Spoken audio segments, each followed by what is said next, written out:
প্রিয় দর্শক, Green View clinic টেলিপ্রেসক্রিপশনের সরাসরি আয়োজন থেকে আপনাদের সবাইকে আমন্ত্রণ জানাচ্ছি। দর্শক, দুদিন বৃষ্টি হয়ে গেল। এই বৃষ্টির পরে অনেক পানি জমে আছে। এই জমানো পানিতেই কিন্তু ডেঙ্গুর যে মশা, এডিস মশা, তার বংশ বিস্তার করে। এবং আপনারা দেখেছেন যে ক্রমেই ডেঙ্গু রোগীর সংখ্যা বেড়েই চলেছে এবং মৃত্যুতেও অনেক মানুষ ডেঙ্গুর কারণে মৃত্যুবরণ করছে। চলুন আমরা সবাই মিলে এই যে ডেঙ্গুর মশা, এডিস মশা বংশ বিস্তার করে স্বচ্ছ পানিতে, জমানো পানিতে, চলুন আমরা সবাই মিলে পানি পরিষ্কার করি। আমাদের বাসার আঙ্গিনা, আমাদের ঘরে, বাসায়, ফুলের টবে যে পানি জমে আছে, জমানো পানিগুলো আমরা পরিষ্কার করি, একটু পরিচ্ছন্ন থাকি। তাহলে কিন্তু এই ডেঙ্গু মশার যে বেড়েই চলেছে, এটা অনেকটাই কমে আসবে। আর যারা ডেঙ্গু আক্রান্ত হয় তাদের যে স্বাভাবিক যে লক্ষণগুলো, জ্বর, তীব্র জ্বর থাকে, মাথা ব্যথা থাকে, কোমর ব্যথা থাকে, চোখের পিছনে ব্যথা করে, সমস্ত শরীরে ব্যথা করে, সাথে সাথে কিছু র্যাশ থাকে, যেটা আমরা হামের মতো, ফুসকুড়ির মতো কিছু র্যাশ থাকে, তাহলে বুঝতে হবে যে ডেঙ্গু হলে দেরি না করে ডেঙ্গু আপনি নিশ্চিত হয়ে না যে ডেঙ্গু হয়েছে কিনা। এবং এক্ষেত্রে যে জিনিসটা খুব জরুরি, প্ল্যাটলেট কাউন্ট। সাথে সাথে জানতে হবে প্ল্যাটলেট কাউন্ট। যদি প্ল্যাটলেট কাউন্ট স্বাভাবিক থাকে, হাসপাতালে ভর্তি হওয়ার কোনো প্রয়োজন নেই। যদি দেখুন যে প্ল্যাটলেট কাউন্ট ক্রমান্বয়ে কমে যাচ্ছে, তখন দেরি না করে একটি বিশেষজ্ঞ চিকিৎসক দেখান, অথবা নিকটস্থ হাসপাতালে ভর্তি হয়ে চিকিৎসা গ্রহণ করেন। আমরা চলুন সবাই ডেঙ্গু রোগের প্রতিরোধে সচেতন হই এবং আমরা আমাদের নিজেদের বাড়ি আঙ্গিনার যে পানি জমেছে, সে পানিগুলো আমরা পরিষ্কার করি, যাতে করে ডেঙ্গু আর তার এডিস মশা বংশ বিস্তার করতে না পারে। চলুন দর্শক, আজকের মূল বিষয়ে যাই। আজকে আমরা আলোচনা করব গল ব্লাডারে ক্যান্সার নিয়ে। গল ব্লাডার ক্যান্সার কেন হয় এবং গল ব্লাডার পাথর থেকে ক্যান্সার হতে পারে কিনা, এই বিষয়গুলো বিস্তারিত আমরা জানব। আমাদের সাথে আছেন ডাক্তার একরামুল হক জোয়ারদার। তিনি ক্যান্সার বিশেষজ্ঞ সার্জন, জাতীয় ক্যান্সার গবেষণা ইনস্টিটিউট ও হাসপাতাল। ডাক্তার জোয়ারদার, আপনাকে স্বাগত আমাদের স্টুডিওতে। ধন্যবাদ আপনাকে। আমরা প্রথমে যেমনটি বলছিলাম যে আসলে গল ব্লাডারের ক্যান্সার নিয়ে আপনার কাছে জানবো আজকে। গল ব্লাডারটা আসলে কি, এটার ফাংশনটা কি, আমাদের বডিতে কি কাজ করে গল ব্লাডার? আচ্ছা, ধন্যবাদ। গল ব্লাডার হচ্ছে, এটা হেপাটোবিলিয়ারি যে সিস্টেম আছে আমাদের, সেই হেপাটোবিলিয়ারি সিস্টেমের একটি পার্ট, এবং এটি সাধারণত লিভারের নিচে ডান পাশে অবস্থান করে। এটি একটি পেয়ার শেপ একটি অর্গান।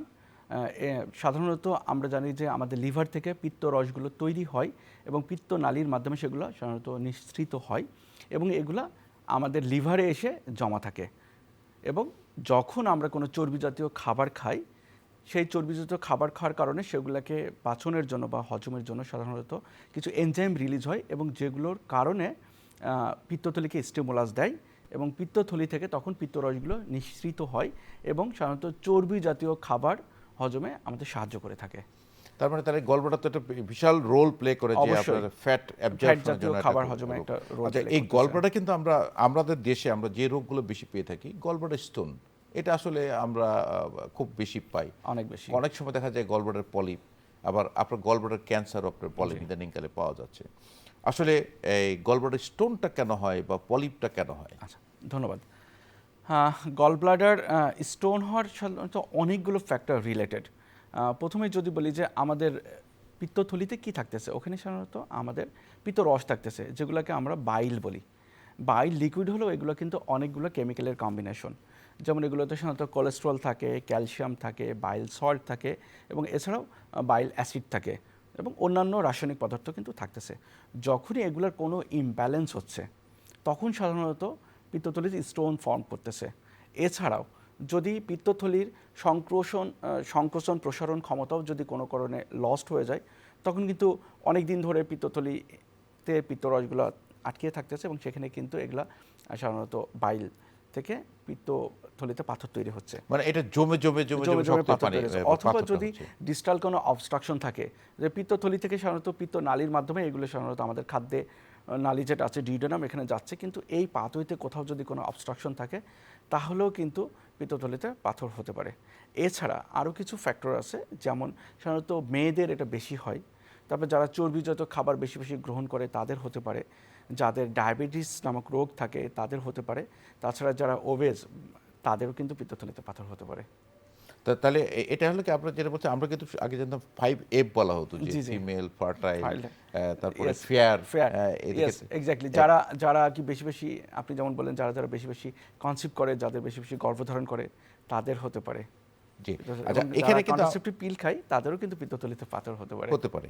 আচ্ছা, এখানে কিন্তু আমরা একটা জিনিস আছে যে আপনারা অনেক সময় বলেন যে গল ব্লাডার স্লাজ, মানে আপনি বলছেন যে গল ব্লাডার বালু জমেছে। ব্লিয়ারি তা স্লাজ। আসলে বিলিয়ারি স্লাজ, আসলে এই যে পাথর আর স্লাজ, এটার মধ্যে পার্থক্য কি? স্লাজ কি পাথর হতে পারে কিনা? হ্যাঁ, ধন্যবাদ। পাথর হচ্ছে এটা আমরা জানি যে একটা সলিড কম্পোনেন্ট, এবং যেটা সাধারণত স্টোন লাইক, সেগুলো হচ্ছে অনেক সময় হার্ড স্টোন হয়, সফট স্টোন হয়। এগুলো সাধারণত যখন কোনো ছোট ছোট কম্পোনেন্ট তৈরি হয়ে যাচ্ছে তখন সেগুলোকে কিন্তু আমরা স্টোন বলতেছি।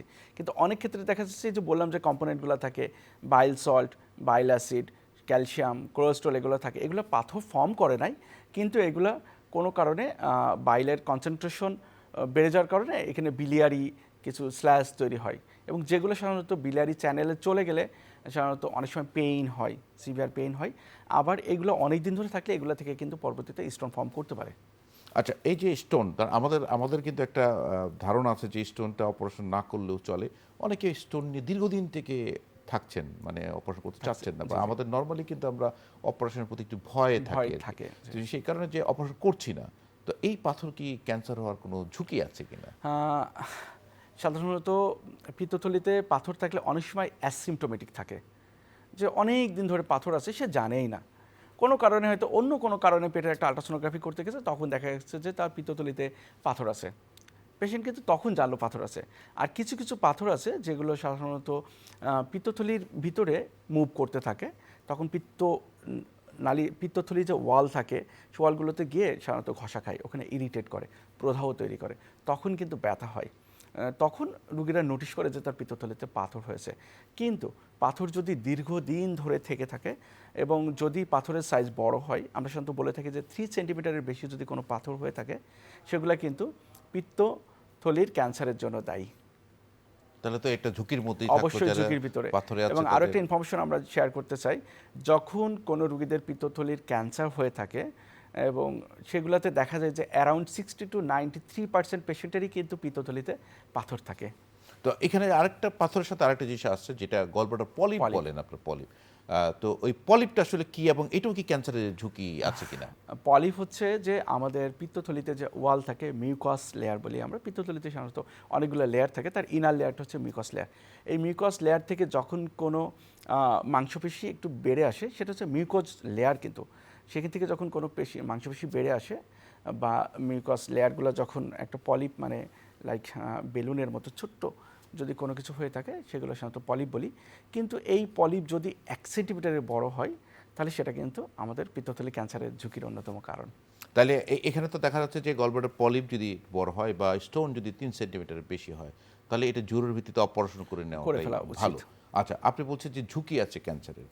আমরা যদি বলি যে ক্যান্সার, গলব্লাডার ক্যান্সার হয়েছে, তার কোনো লক্ষণ কি থাকে কিনা?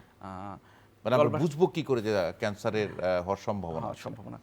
আচ্ছা, গলব্লাডার ক্যান্সারের প্রথমত আমি যেটা বলেছি যে এর লক্ষণগুলো কিন্তু অ্যাসিমটোমেটিক থাকে। পেশেন্ট আর্লি স্টেজ বলতেছি আমি, যদি ভেরি আর্লি স্টেজে থাকে, পেশেন্ট জানেই না যে তার পিত্তথলিতে ক্যান্সার হয়েছে, পেশেন্টের কোনো সিমটম থাকে না। কিন্তু যখন একটি অ্যাডভান্স স্টেজে চলে যায়, তখন অনেকগুলো সিমটম তৈরি হয়। প্রথমে আমি বলেছিলাম যে পিত্তথলি থাকে সাধারণত আমাদের লিভারের নিচে ডান পাশে। তো এইখানে একটা ব্যথা হয়, সাধারণত আমরা রাইট হাইপোকন্ড্রিয়াক রিজন বলি। এই রিজনে পেশেন্টের অনেক বেশি ব্যথা হয়, এবং সেই ব্যথাটা সাধারণত পিত্তথলির ইনফেকশন হলে যেমন ব্যথা হয়, ওই ধরনের ব্যথা হতে পারে। তাছাড়া যদি আরও বড় হয়ে থাকে, এবং পিত্তথলির ক্যান্সারগুলো সাধারণত কিছুটা আছে যে অ্যারাউন্ড 60% হয় ফান্ডাস অফ দ্য গল ব্লাডারে, যেটা উপরের অংশে, আর 20% হয় সাধারণত, 20 to 30% হয় এটা হচ্ছে আমাদের বডিতে হয়, আর 10% হয় নেকে। বডিতে হলে সাধারণত প্রথম দিকে তেমন কোনো অবস্ট্রাকটিভ ফিচার লাইক জন্ডিস এগুলো হয় না, কিন্তু যখন এটা নেকে হচ্ছে এবং বড় হয়ে গেলে সাধারণত এটা লুমেনটাকে অবস্ট্রাক্ট করে দেয়, তখন তার অনেক বেশি ব্যথা হয় এবং জন্ডিস দেখা দেয়। এবং সেই সাথে সাধারণত এইখানে একটা লাম্পের মতো বা চাকা অনুভূত হয় যখন এটা অনেক বেশি অ্যাডভান্স হয়ে যায়। এবং যখন এটা আরও বেশি অ্যাডভান্স হচ্ছে, লিম্ফ নোডে ছড়িয়ে যাচ্ছে, তখন সাধারণত পেশেন্টের জন্ডিস আরও বেড়ে যাচ্ছে, ব্যথা হচ্ছে, প্লাস তার পেটে পানি চলে আসে, অ্যাসাইটিস হয়। এগুলো সাধারণত সব লোকালি অ্যাডভান্স হলে হয়। এছাড়া যদি এটা মেটাস্টাসিস হয় তখন সেই মেটাস্টাসিস রিলেটেড আরও কিছু ফিচার হতে মানে পারে। যেখানে যেখানে ছড়িয়ে গেল ছড়িয়ে সেই যায়, জায়গায় দূরবর্তী সেটা। যেখানে কিন্তু ছড়িয়েছে। এর পাশাপাশি তো ধরেন আসলে আমরা যেটা জানি যে এই গলব্লাডার ক্যান্সার তো রোগী টের পায় না, বুঝতে পারে বুঝতে পারে না। যখন ব্যথা শুরু হয়, মানে যে কোনো মানুষই ব্যথা না হলে তো ডাক্তারের কাছে যায় না। ডাক্তারের কাছে যায় ব্যথা না। শুরু হতে অ্যাডভান্স স্টেজ চলে Advanced গেল, stage চলে তো গেল। তখন তো আসলে একটু আপনাদের জন্য খুব ডিফিকাল্ট হয়ে যায় অবশ্যই ট্রিটমেন্ট করার জন্য। পেশেন্টের জন্য তখন সেটা আসলে একটু ক্ষতিকর, কারণ আর্লি স্টেজ হলে পেশেন্টের জন্য কিউরেটিভ সার্জারি করা সম্ভব। কিন্তু এটা আমরা দেখেছি যে ইনসিডেন্টাল ফাইন্ডিং, Yes. মানে আপনি ক্যান্সার বলে আপনার কাছে যায়নি, যায়নি। গলব্লাডার স্টোন আপনি অপারেশন করতে গিয়ে দেখলেন যে সেখানে টিউমার আছে। আসলে এইটা যদি একটু আমাদেরকে ব্যাখ্যা করে বলতেন। এই ব্যাপারটা আরেকটু ক্লিয়ার করে বলতে চাই। সাধারণত একটা পিত্তথলির ক্যান্সার তিনভাবে একজন সার্জনের কাছে আসতে পারে। প্রথমত হচ্ছে সে অন্য কোনো কারণে পেটের আল্ট্রাসোনোগ্রাফি করতে গেছে, তখন আল্ট্রাসোনোগ্রাফিতে বলতেছে তার পিত্তথলিতে একটি ম্যাস বা একটা লিশন ধরা পড়েছে, যেটা ক্যান্সার হতে পারে। এটা একটা নিয়ে প্রেজেন্ট করতে পারে। আরেকটা হচ্ছে যে আমরা জানি যে আমাদের দেশে অহরহ পিত্তথলির পাথরের রোগী আসতেছে এবং সাধারণত তাদেরকে আমরা ল্যাপারোস্কোপিক কলিসিস্টেক্টমি করে দিচ্ছি। তো এই ল্যাপারোস্কোপিক কলিসিস্টেক্টমি করার সময় দেখা যাচ্ছে যে তার পেটের ভিতরে পিত্তথলিতে ক্যান্সার আছে এবং সেটা সাধারণত ল্যাপারোস্কোপিক্যালি অপারেবল না, টাফ। সেটা একটা প্রেজেন্টেশন হতে পারে। আরেকটা প্রেজেন্টেশন হতে পারে যে পিত্তথলির পাথর অপারেশন হয়ে গেছে, আমরা সেই পিত্তথলিটাকে সাধারণত হিস্টোপ্যাথোলজির জন্য আমরা যখন কোনো একটা ল্যাবে সেন্ড করেছি, ওই রিপোর্টে তখন বলতেছে যে তার পিত্তথলিতে ক্যান্সার ধরা পড়ছে। মানে এই তিনটা পদ্ধতিতে আপনারা পদ্ধতিতে সাধারণত এগুলা মানে আসে একজন সার্জনের কাছে, কিন্তু ডিটেক্ট করার অনেকগুলো ওয়ে আছে। যেমন প্রথমে আমি বলেছি যে না, কিন্তু এর আগে একটু ডিরেকশন আগে একটু আমি বলতে চাই যে আসলে গলব্লাডার যেমন ক্যান্সারের কোনো আপনার ওরকম সিমটম আর্লি ধরা পড়ে না, ধরা পড়ে না। কিন্তু কিছু কিছু লক্ষণ তো ধরাই পড়ে। যেমন ক্যান্সার হলে তো স্বাস্থ্য খারাপ হয়ে যায়, স্বাস্থ্য খারাপ হয়ে যায়, ক্ষুধামন্দা থাকে, ডিসপেপসিয়া হয়, সাধারণত খেতে পারে না। ডিসপেপসিয়া হয়, তার ক্ষুধামন্দতা হয়, ওজন কমে যায়, তারপরে তার অবসাদগ্রস্ত লাগে। এগুলা কিন্তু স্যার সবই তার অ্যাডভান্স মানে স্বাভাবিক কাজকর্ম সে করতে পারতেছে না। তো তখন হয়তো একটা ধারণা করা যেত ধারণা করা শরীরে যেত কোনো একটা রোগ আছে। কোনো একটা রোগ এবং আছে। সাধারণত দেখা যায় আল্ট্রাসোনোগ্রাম করেছে অন্য কারণে, তখন গিয়ে এই রোগটা আসলে তখন ধরা সাধারণত পড়ছে। পিত্তথলি ক্যান্সার ধরা পড়ে। এখানে কি আমরা বলতে পারি যে একজন মানুষের গলব্লাডার বা লিভারে কোনো সমস্যা আছে না, প্রতি বছর একটা আল্ট্রাসোনোগ্রাম করে জেনে নেওয়া? কারণ আপনি বলছেন যে কোনো সিমটম থাকে না, যখন পেইন হয় অ্যাডভান্স তখন আমাদের কাছে আসে। সেক্ষেত্রে যারা ঝুঁকিতে আছে তারা কি এটা করতে পারে কি? কিছু তো ঝুঁকিতে আছে, যেমন গলব্লাডারের কিছু কজ আছে, রিস্ক ফ্যাক্টরস আছে, সেগুলো যদি আমি একটু বলি। যেমন সাধারণত পিত্তথলির পাথর থাকলে তার ক্যান্সারে রূপান্তরিত হতে পারে, এটা একটা অন্যতম প্রধান কারণ। তাছাড়া পিত্তথলিতে যদি প্রদাহ হয়, আমরা সেটাকে কোলিসিস্টাইটিস বলি, ক্রনিক কোলিসিস্টাইটিস থাকলে সাধারণত তার পিত্তথলিতে ক্যান্সার হওয়ার ঝুঁকি থাকে। গলব্লাডার পলিপ, যেটা বললাম যে more than 1 centimetre broad base, আমরা সেটা স্যাসাইল বলি, এই জাতীয় পলিপ যদি থাকে তাহলে তার ক্যান্সার হতে পারে। এছাড়া কিছু আছে যে যেমন কিছু ব্যাকটেরিয়াল ইনফেকশনের কারণে কিন্তু হতে পারে, যেমন সালমোনেলা টাইফি, প্যারাটাইফি ইনফেকশনের কারণে তার হতে পারে। এছাড়া ইনফ্লামেটরি বাউল ডিজিজ হলে হতে পারে। তাছাড়া মূলত যেটা হতে পারে সেটা হচ্ছে পারিবারিক ইতিহাস যদি থাকে। ফার্স্ট ডিগ্রি রিলেটিভ কারো যদি পিত্তথলির ক্যান্সার হয়ে থাকে তাহলে তার অবশ্যই রুটিনলি আল্ট্রাসোনোগ্রাফি করা উচিত। তাছাড়া যারা ফিমেল পেশেন্ট তাদের সাধারণত ঝুঁকি একটু বেশি থাকে। আফটার 50 সাধারণত পিত্তথলির ক্যান্সারের ঝুঁকি বেড়ে যায়, সেই ক্ষেত্রেও করা যেতে পারে। তাছাড়া যারা ওবেস পেশেন্ট, যাদের ডায়েটারি হ্যাবিট একটু ডিফারেন্ট, লাইক তারা ফ্যাট জাতীয় খাবার বেশি খায়, কার্বোহাইড্রেট জাতীয় খাবার বেশি খায় কিন্তু ফাইবার কন্টেন্ট খাবার কম খাচ্ছে, তাদের ক্ষেত্রেও কিন্তু হতে পারে। এছাড়া যারা বিভিন্ন কেমিক্যালে এক্সপোজড হচ্ছে, তার ভিতরে অন্যতম হচ্ছে র্যাডন নামে একটা কেমিক্যাল আছে, এই জাতীয় কেমিক্যালে এক্সপোজড হলে তাদেরও কিন্তু আমি বলবো যে তাদের রুটিনলি একটা আল্ট্রাসোনোগ্রাফি করা উচিত। ডাক্তার জোয়ারদার, একজন দর্শক আমাদের সাথে যুক্ত হয়েছে, Sure. আমরা ফোন কলটি নিয়ে নিয়েছি। হ্যালো দর্শক, কে আছেন আমাদের সাথে? আপনার নাম, পরিচয় এবং বয়স বলে সমস্যার কথাটি বলুন।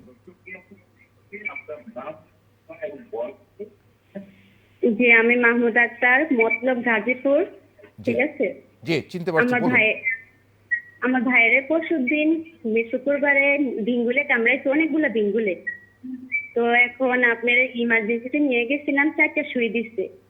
তো পরে আপনার এখন এই যেগুলা ক্ষত জায়গাতে অনেক হয়েছে, ইনফেকশন হয়ে গেছে, বুঝছেন। এখন অনেকটা ডেনাটা ফুলে গেছে গা, এগুলা ফুলাটা কমতেছে না। কালকে একটা দেখতেছি, সার্জন ডাক্তার দেখাইছি। এখন এই যে হাতের ওই ইয়াগুলো আছে না, অনেক ফুলে গেছে গা। ধন্যবাদ মাহমুদা আমাদের সঙ্গে যুক্ত হওয়ার জন্য। যদিও আপনার প্রশ্নটা আমাদের আজকের টপিকের সাথে রিলেভেন্ট না, তবু আমি বলছি যে যেহেতু ডেঙ্গুর কথা বলেছেন এবং ক্ষত হয়েছে, এখানে যে বিষয়টি করতে হবে তাকে একটা হসপিটালে অ্যাডমিশন নিতে হবে।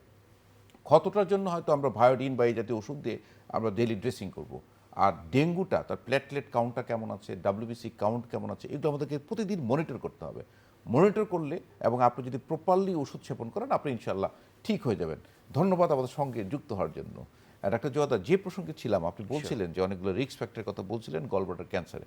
আমরা যদি ডায়াগনোসিস নিশ্চিত করতে চাই যে কিভাবে আমরা গলব্লাডার ক্যান্সার হয়েছে, আমরা কিভাবে কি কি পদ্ধতির মাধ্যমে আমরা করতে পারি? আচ্ছা, ডায়াগনোসিসের জন্য প্রথমেই আমরা যেটা করবো, আমাদের কাছে খুবই ইজিলি অ্যাক্সেসেবল একটা টুলস, সেটা হচ্ছে আল্ট্রাসোনোগ্রাফি। আল্ট্রাসোনোগ্রাফি যেমন আমাদের ডেভেলপড এরিয়াতেও আছে এবং রুরাল এরিয়াতেও কিন্তু আল্ট্রাসোনোগ্রাফি এখন অ্যাভেলেবল। একজন ভালো সনোলজিস্ট কিন্তু ডিটেক্ট করতে পারে যে তার গলব্লাডারের কোনো অ্যাবনর্মালিটিস আছে কি না, এবং সে কিন্তু ডিফারেন্সিয়েট করতে পারে যে এটা কি আসলে নর্মাল গলব্লাডারের ওয়াল নাকি এটা ম্যালিগন্যান্সি। এটা ফার্স্ট একটা আল্ট্রাসোনোগ্রাফি। দেন আমরা লিভার ফাংশন টেস্ট করব। লিভার ফাংশন টেস্টেও কিন্তু আমাদেরকে কিছু অ্যাবনর্মালিটি শো করবে। যদি তার জন্ডিস হয়ে থাকে, বিলিরুবিন বেড়ে যেয়ে থাকে, বা লিভার ফাংশনের যে এনজাইমগুলো আছে এসজিপিটি যদি বেড়ে যায়, সেটাও আমাদের একটা সাসপিশন। আর যেটা আমরা কিছু টিউমার মার্কার করব, যেমন খুব commonly use tumour marker CA99 এবং CEA, এগুলো করে কিন্তু আমরা ডিটেক্ট করতে পারি যে তার পিত্তথলিতে কোনো লিশন বা কোনো ক্যান্সার হয়েছে কিনা। এগুলো হচ্ছে প্রাইমারি পর্যায়ে। দেন যদি আমাদের কোনো সাসপিশন থাকে, তখন আমরা তার একটা CT scan of whole abdomen করবো, এবং সেটা কন্ট্রাস্ট সিটি স্ক্যান।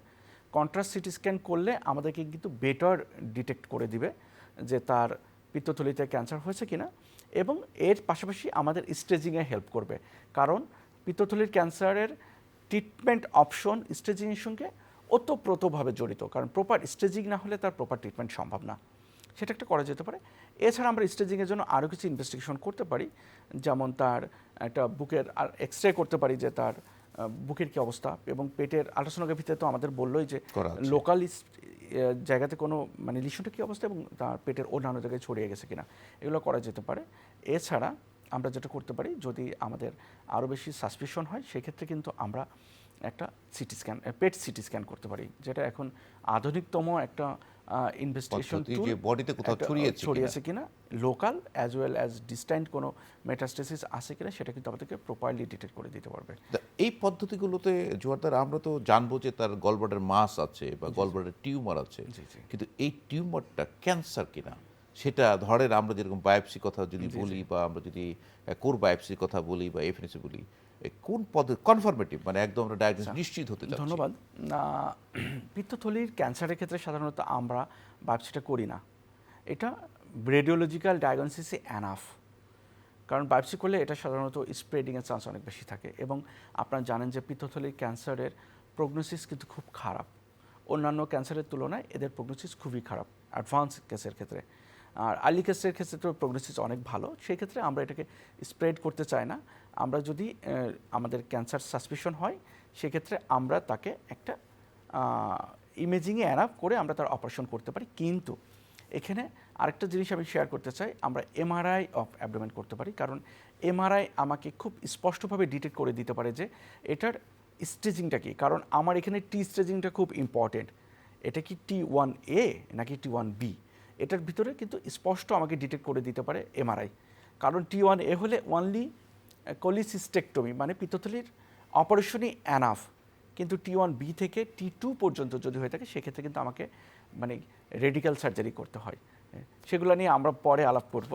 না, তাহলে আমরা সেই প্রসঙ্গে যেটা আপনি বলছিলেন যে আসলে আমরা বায়োপসি বা কোর বায়োপসি আমরা এটা করব, ছড়িয়ে যাওয়ার একটা ঝুঁকি থাকে, যেহেতু লিভারের সাথে থাকে অর্গানটা, আমরা এটা তো করব সেটা হলো অপারেবল, মানে আপনি অপারেশন করে দেন আপনার গলব্লাডারটা আপনি বায়োপসি হিস্টোপ্যাথি করবেন। তো এক্ষেত্রে কি আমরা সব রোগীর ক্ষেত্রে কি অপারেশন করব? না না না, এখানে হিস্টোপ্যাথোলজির একটা রোল আছে।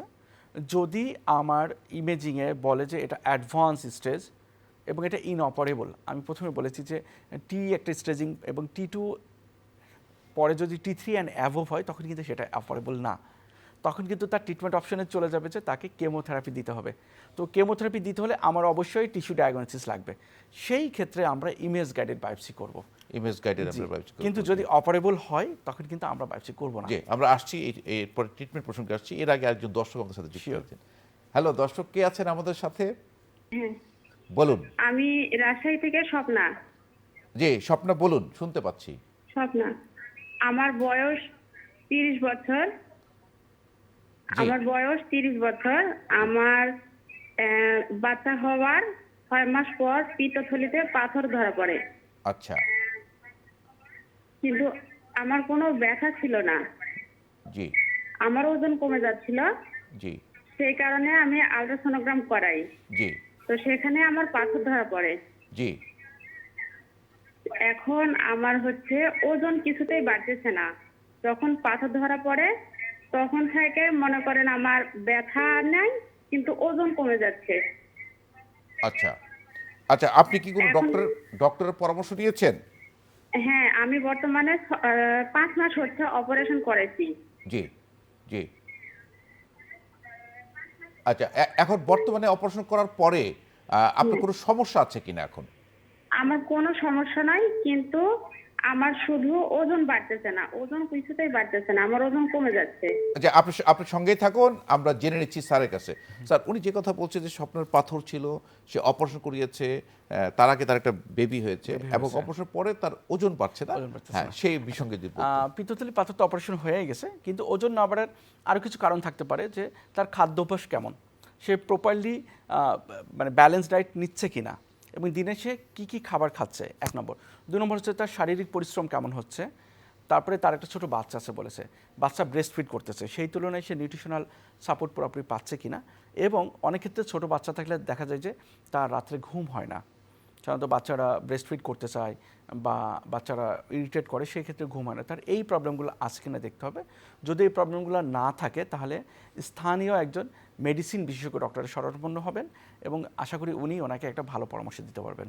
না, এক্ষেত্রে আপনি ঠিকই বলেছেন, তো ওনাকে আসলে এটাই করা উচিত। তবে এক্ষেত্রে যেটা আমরা বলতে চাই যে ওনার যে গলব্লাডার অপারেশন হয়েছে, নিশ্চয়ই যখন গলব্লাডার আপনারা অপারেশন করে ফেলে দেন পাথরের জন্য, তখন একটা বায়োপসি করা আমরা হয়। histopathology তার বায়োপসিতে তার ক্যান্সার বা এই ধরনের কোনো উনি রোগ আছে এটার যে কোনো কথা বলেন নাই? নাই, তার না, মানে নাই। যেহেতু নিশ্চয়ই তার আপনার তো সার্জনরা আফটার সার্জারি তো একটা আমরা গলব্লাডার বায়োপসি এখন করে থাকেন। মানে অপারেশন করলেই আমরা সাধারণত তাকে হিস্টোপ্যাথোলজি করতে অ্যাডভাইস করে দেই। আচ্ছা, তাহলে তার নিশ্চয়ই তার এগুলো মনে করা হয় হয়েছে। খুব ভালো আছে, এবং এটা তার নিউট্রিশনাল সাপোর্টটা এবং তার মেন্টাল। Mental ডাক্তার জয়দার আরেকজন দর্শক যুক্ত হয়েছে, Sure. ফোনটি নিয়ে নিয়েছি। হ্যালো দর্শক, বলেন। আসসালামু আলাইকুম। ওয়ালাইকুম আসসালাম। স্যার, আমার হইতেছে কোমরে ব্যথা ছিল। জি। কোমরে ব্যথা ছিল, পরে আমি এই আগস্ট মাসে আমি ডাক্তার দেখাইছি। জি। আগস্ট মাসে ডাক্তার দেখাইছি, ডাক্তার দেওয়ার পরে আমার একটা আলট্রাসাউন্ড দিছে, পরে একটা এক্সরে দিছে। পরে আলট্রাসাউন্ড করে আমার পিত্তথলিতে পাথর ধরা পড়ছে। জি। পাথর ধরা পড়ছে, পরে এখন ডাক্তার বললো যে বলে চলে যাও অপারেশন। আমি বললো স্যার, আমার তো কোনো বমি নেই, ব্যথা নেই, তাহলে কেমনে কি?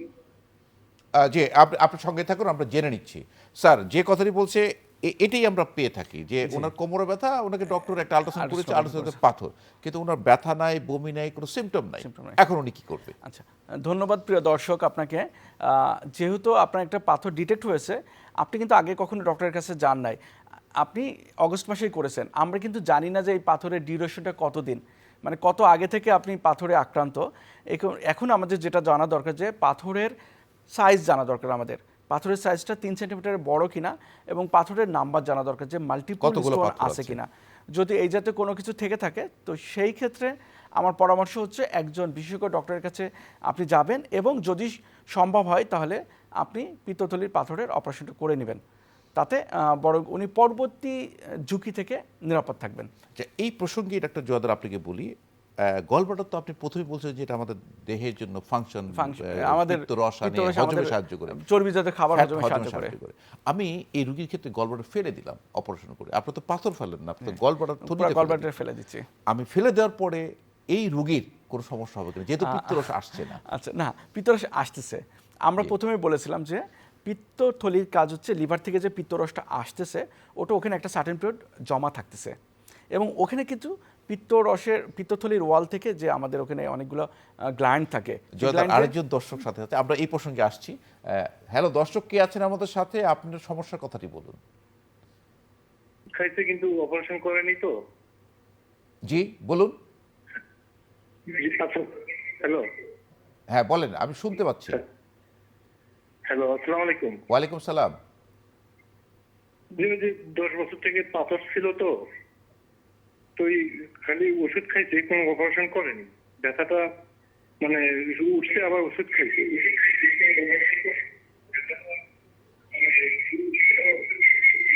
যে দর্শক, আপনি আমাদের সাথে থাকুন, আপনার প্রশ্নের সময় উপযোগী, আপনি আমাদের সাথে থাকুন, আমরা জেনে নিচ্ছি। স্যার, এই দর্শক যে কথাটি বলেছেন যে উনার পাথর আছে, মাঝে মাঝে ব্যথা হয়, ব্যথা চলে যায়, আবার ব্যথা হয়, এখন উনি কি করবে? ওনার ক্ষেত্রে আমার পরামর্শ হচ্ছে যে একটা ভালো আল্ট্রাসোনোগ্রাফি করা, কারণ 10 বছর ধরে পাথর, তো সেক্ষেত্রে আমরা দেখবো যে ওয়াল থিকনেস কতটুকু বেড়েছে, কারণ ওয়াল থিকনেস কিন্তু মাত্র 4 মিলিমিটার, খুবই সামান্য। কিন্তু যদি রিপিটেড 10 বছর ধরে পাথর থাকে, মাঝে মাঝে উনি ব্যথা হচ্ছে, এটা কিন্তু খুব ইম্পর্টেন্ট। ব্যথা কেন হচ্ছে? পিত্তথলির ভিতরে পাথরগুলো সাধারণত মুভ করতেছে, করে ওয়ালের সঙ্গে কিন্তু ও ফ্রিকশন হচ্ছে, হয়ে ওখানে প্রদাহ তৈরি করতেছে। যখনই যেখানে ইনফ্লামেশন হচ্ছে, ওইখানে কিন্তু ইনফ্লামেশনের কারণে পরবর্তীতে ওয়াল ফাইব্রোসিস হচ্ছে, রিপিটেড ফাইব্রোসিস হতে হতে কিন্তু ওয়াল থিকনেস বেড়ে যায়, 1 নম্বর। 2 নম্বর হচ্ছে এখানে কিন্তু আমরা জানি যে এখানে একটা মিকস লেয়ার থাকে, এখানে মিকস লেয়ারগুলো কিন্তু বারবার ফ্রিকশনের কারণে কিন্তু মিকস লেয়ারগুলো কিন্তু ডিসপ্লাসিয়া হয়। আচ্ছা, ডিসপ্লাসিয়া মিন্স এটা যে ধরনের প্যাপিলারি যে আমাদের যে থাকে মিকস Change হয়, থাকে, তার wall-টা, সেগুলো চেঞ্জ হয়ে কিন্তু cell-গুলো change মেটাপ্লাসিয়া হয়ে সেগুলো কিন্তু চেঞ্জ হয়ে যায়। না তো সেক্ষেত্রে জোয়ার এটাও কিন্তু ক্যান্সার হওয়ার একটা কারণ, ঝুঁকি থাকে, তো সেক্ষেত্রে তাকে অপারেশন করে নিতে তাকে হবে। অবশ্যই অপারেশন করতে হবে, এবং অপারেশনের পরে অবশ্যই জোয়ারদার, আরেকজন দর্শক histopathology আমাদের করতে সাথে হবে। আছে, আমরা সময় Sure. অত্যন্ত সংক্ষিপ্ত। হ্যালো দর্শক, আপনি খুব সংক্ষিপ্ত আকারে বলুন। জি জি জি বলুন, শুনতে পাচ্ছি, খুব সংক্ষিপ্তভাবে বলেন। স্যার, আমার 2010 সালে ওই ইয়েতে টিউমার হয়েছে, সেখানে আলট্রাসোনোগ্রাম করতে গিয়ে পিত্তথলিতে পাথর বলছে, ছোট ছোট 2টা পাথর আছে। তো স্যার এত কোনো ব্যথা ব্যথা করে কিনা, তো আমি বলছি না, ব্যথা ব্যথা করে না। তো এরপর থেকে আল্লাহ এই পর্যন্ত 24 সাল পর্যন্ত আছি, আমি ভালো হয়েছি, কখনো ব্যথা ব্যথা করে না। আমি একটু স্যারের কাছে জানতে চাইতাম, এখন স্যার বলতেছে ব্যথা না করলে অপারেশন করা দরকার, বা সঙ্গেই ক্যান্সার থাকুন, হওয়ার আমরা সম্ভাবনা জেনে থাকে। নিচ্ছি, সঙ্গেই থাকুন। যে কথা বলছে যে ব্যথা হচ্ছে না, এক কথায় আপনি উত্তর দিবেন, ব্যথা হচ্ছে না, অপারেশন করবে কিনা। ধন্যবাদ প্রিয় দর্শক। অবশ্যই করা উচিত, কারণ আপনি 2010-এ ডিটেক্ট হয়েছেন, এখন কিন্তু 2024, 14 বছর। সাধারণত 10 বছর পরেই ক্যান্সার হওয়ার সম্ভাবনা থাকে, কিন্তু সবারই যে হবে এমনটা নাই, কিন্তু বলা যায় না যে আপনিও সেই গ্রুপে কিনা। সেক্ষেত্রে আমার পরামর্শ হচ্ছে আপনারা অপারেশন করে নেওয়া। প্রিয় দর্শকের অ্যান্সার দিলাম। স্যার, আগের একজন দর্শক ছিলেন, তিনি জেনেছিলেন যে আপনি জানতে চেয়েছিলেন যে পিত্তথলির পাথর অপারেশন করলে তার কোনো প্রবলেম হবে কিনা, পিত্তথলি ফেলে দিলে। আপনি এক কথায় হবে কি হবে না? হবে না। আচ্ছা, ঠিক আছে, ধন্যবাদ ডাক্তার জোয়ারদার। প্রিয় দর্শক, আপনাদেরকে অসংখ্য ধন্যবাদ এতক্ষণ আমাদের সঙ্গে থাকার জন্য। আমরা আসলে চেষ্টা করলাম যে গলব্লাডার ক্যান্সারের ঝুঁকিতে কারা আছে এবং ট্রিটমেন্ট অপশনগুলো কী হবে। দর্শক, আমাদের সঙ্গে থাকা আপনাদেরকে অসংখ্য ধন্যবাদ। খোদা হাফেজ।